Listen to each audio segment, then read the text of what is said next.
నేడు సిక్కిం పశ్చిమ బెంగాల్లో పర్యటించనున్న ప్రధానమంత్రి 70,000 కోట్ల విలువగల పలు అభివృద్ధి కార్యక్రమాలకు శ్రీకారం చుట్టనున్న నరేంద్ర మోదీ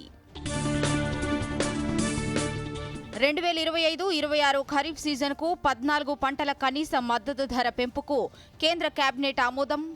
రాగులకు 596, పత్తికి 589, వరికి 69 రూపాయలు పెంచుతూ నిర్ణయం.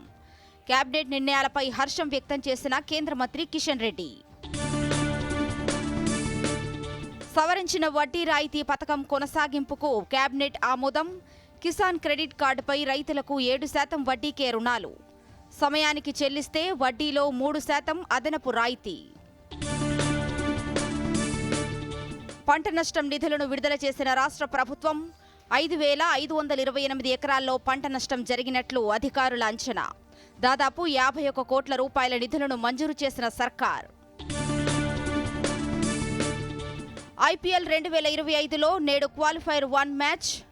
సాయంత్రం 7:30కు ముల్లాన్పూర్ వేదికగా తలపడనున్న పంజాబ్ కింగ్స్ ఆర్సీబీ.